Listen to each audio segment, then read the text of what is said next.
बच्ची के आ जाने से तो हमारे घर में रौनक आ जाएगी। बहन, मेरे घर के हालात किसी से ढके छुपे नहीं है। मैं तो जी आपकी बराबरी का सोच भी नहीं सकती थी। कहाँ हम, कहाँ आप लोग। अरे रजिया बहन, रहने दें इन बातों को। देखिए ना, जैसे चीजों में फर्क होता है, इसी तरह से इंसान की आला औलाद ना होने में भी फर्क होता है। इसका ये मतलब हरगिज नहीं है कि हम इंसानियत और मोहल्लेदारी के नातों को भूल जाएं। और चाची, हम तो यही चाहते हैं कि आपके सुख दुख में शरीक रहें। देखिए, क्षमा गवाए कि मेरे दिल में कोई लालच नहीं है। अगर मैं रिश्ते पर राजी नहीं हूं तो सिर्फ इस ख्याल से कि मेरी बच्ची आप लोगों के साथ कुछ सीखेगी, कुछ समझेगी। बस मेरी तरफ से आप हाँ समझे। लो भाई, मुबारक हो, बहुत बहुत मुबारक हो आप लोगों को। खैर मुबारक, खैर मुबारक भाई, खैर मुबारक। और चाची, आपका बहुत बहुत शुक्रिया। नहीं जी, उसमें शुक्रिया की क्या बात है। आप लोग लीजिए ना। जी। मैं देखती हूँ बच्चे चाय क्यों नहीं लाए। शुक्र है कि बात बन गई। भाई मैं तो कहती हूँ कि आज ही निकाह और रुखसती की तारीख भी ले लो। क्या चाची रजिया मान जाएंगी? चलो मैं ही बात कर लेती हूँ।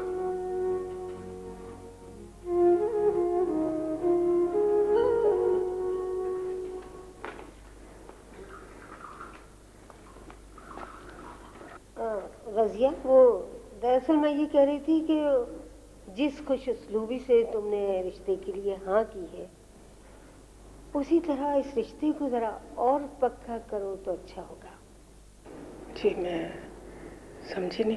देखो, मेरा मतलब ये है कि ये लोग ये चाहते हैं कि निकाह के साथ ही रुखसती हो जाए। जी, ये सब कैसे हो सकता है इतनी जल्दी?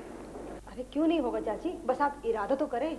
और वैसे भी दुनिया के दस्तूर के मुताबिक अगर रिश्ते में कोई रुकावट आ जाए तो दुनिया वाले बातों का पतंगड़ बना देते हैं। आप तो जानती ही हैं। रजिया बहन, आप तो ठीक कह रही है। देखिए, हमारे आपके दरमियान कोई बात हो या ना हो, लेकिन लोग जरूर बातें बनाएंगे। अब आपने जिस एतमाद से रिश्ते की हामी भरी है, इसी एतमाद से कदम और आगे बढ़ा दीजिए। मेरा ख्याल है कि आने वाला जुम्मा बेहतर रहेगा। वैसे तो हमने सोचा था कि बड़ी धूमधाम से शादी करेंगे। ज्यादा लोगों की भीड़ जमा करने से बेहतर है कि आप चंद रिश्तेदार बुलवा लीजिए। ठीक है, जैसे आपकी मर्जी।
अरे वाह भाई वाह!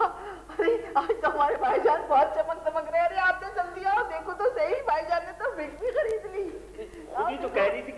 खिजा विजा तेज कर लो, दाढ़ी वाड़ी मुंडवा के रखा करो। आप खुद ही एतराज करने शुरू कर दिए। भाई नहीं, एतराज बिल्कुल नहीं कर रही, मैंने तो खुशी में एक बात कही थी। भाईजान मुंह मीठा कराइए, आने वाले जुम्मे को आपका निकाह है। निकाह? आखिर ये इतनी जल्दी सब कुछ कैसे हो गया? अरे भाईजान, जब तारीख तय हो गई, रिश्ता तय हो गया, तो फिर निकाह कौन सी बड़ी बात है।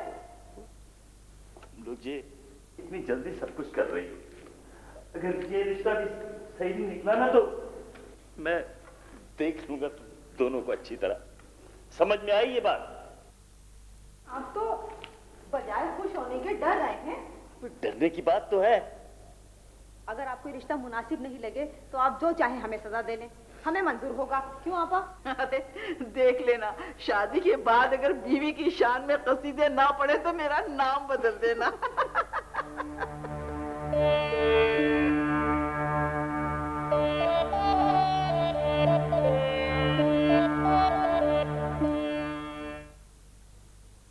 रिजवाना नाम है उसका।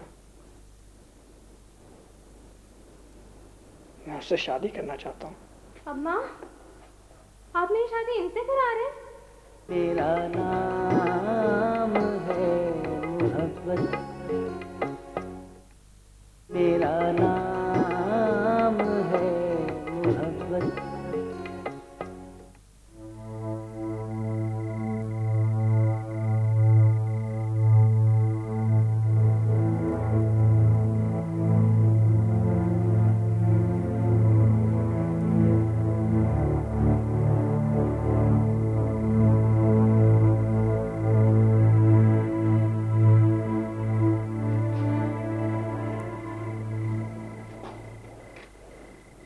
हैदर, तुम खाना छोड़कर यहाँ क्यों चले आए? भूख नहीं है। भूख नहीं है? मुझे तो तुम कुछ परेशान दिखाई देते हो। ऐसी कोई बात नहीं है। ऐसी कोई बात नहीं है? कहीं मेरी वजह से तो नहीं। या शानी की वजह से? तुम परेशान ना हो, शानी को मैंने 1 हफ्ते के लिए खाला के घर भेज दिया है। और अगर कोई और बात है तो वो भी बता दो। देखो हैदर, अब तुम माशाल्लाह खासे बड़े हो, तुम्हें एक माँ के साथ साथ उसकी मोहब्बत और शफकत की भी ज़रूरत है। अब तुम मेरी ही मिसाल ले लो। अगर बात रुपए पैसे की होती तो मैं कभी दूसरी शादी ना करती, लेकिन बात थी ज़रूरत की। मैं एक औरत होने की वजह से तन्हा ज़िंदगी नहीं गुजार सकती। मुझे अपने लिए और अपने भाई के लिए एक मर्द के सहारे की ज़रूरत थी, और इस ज़रूरत को महसूस करते हुए मैंने दूसरी शादी की। और अब इस घर में जब मैं आ ही गई हूँ तो इस घर को सजाना, संवारना और तुम लोगों की ज़रूरतों का ख्याल रखना मेरी जिम्मेदारी है। और अगर तुम एक घर में रहते हुए छोटी छोटी बातों पे यूं ही उलझते रहोगे तो इससे मसले सुलझते नहीं हैं, बल्कि और उलझ जाते हैं। अगर तुम्हारी कोई ख्वाहिश है, तुम्हारे दिल में कोई बात है, तो तुम मुझे बताओ, मैं उसे पूरा करूँगी। वो हाँ हाँ बोलो। वो एक लड़की है, मुझे बहुत पसंद है। रिजवाना नाम है उसका। मैं उससे शादी करना चाहता हूँ, लेकिन